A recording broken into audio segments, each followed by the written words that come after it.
You know, I think the scariest shit isn't dating for guys, or what it should be. I think the scariest thing in dating for most guys that they don't know is even going on is the possibility that you could be focusing on things that cost you like 10 years. You waste 10 full years of your life worrying about dating when you could fix this shit in like a year. You know? I'll give you an example. Lately in my head, I've been shitting on, you know, this idea that you got to have a great Instagram to date, you know, because I'm so heavily focused on approaching for my students that I'm like, who needs that shit, right? A girl will give you her number, right? So I'm like, we don't need this fucking Instagram. You're gonna walk up and get a girl's number. She's gonna like you well enough in your interaction, right? But after teaching at Owen Cook's boot camps for a couple times now, I heard Owen say something this weekend that really struck me, and it was that, you know, there are varying levels of a girl being sold on you when she meets you for the first time.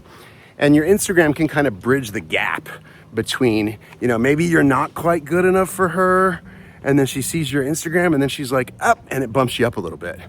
So in other words, if you would have just gotten a number, she would have just been like, nah, no. But the Instagram can give you that little bump up. All right, cool, I'm sold. You know what I'm not sold on? Fucking you doing that before you can open your mouth and know what the fuck to say. Like if you don't even have a Starbucks skill set, right? You can't like be in Starbucks next to a girl. You don't already know what you're gonna say, already know where you're gonna stand, how you're gonna stand, what you're gonna say, when you're gonna ask for a number, how much you're gonna tell her, how much you're not gonna tell her. You know, if you don't know all that stuff, this is basic stuff. These are basics.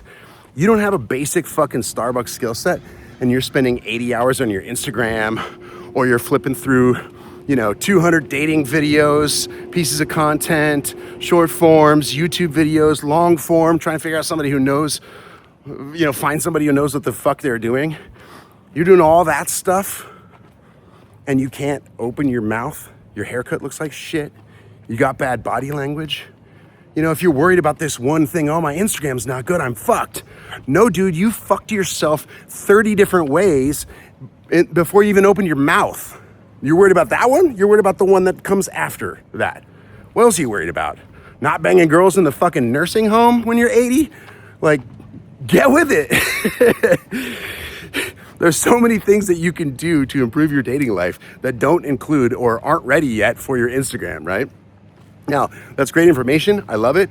If you're at that level, you definitely should do it. I'm not shitting on doing Instagram, although I have done that, admittedly, in my head for a little bit until I heard, until Owen sold me on it, right? But for God's sakes, get your fucking Starbucks skills set down, you know? Please, God, focus on other things, right? Put yourself on an information diet, for God's sakes. And if you don't know what that is, it's only work on the exact thing, exclusively the exact thing that you're working on in that moment. If you can't open your mouth yet, you should put your feet in the place where success can happen and open your damn mouth. And if you can't figure that out, then your entire focus should be on that very 1 second of what you're doing. You shouldn't watch roundtable discussions. You shouldn't work on your Instagram. You shouldn't work on threesomes. You shouldn't think about boundaries. You shouldn't do any of that shit because it puts you on the fucking 20-year plan where you'll quit. Got it? Bueno.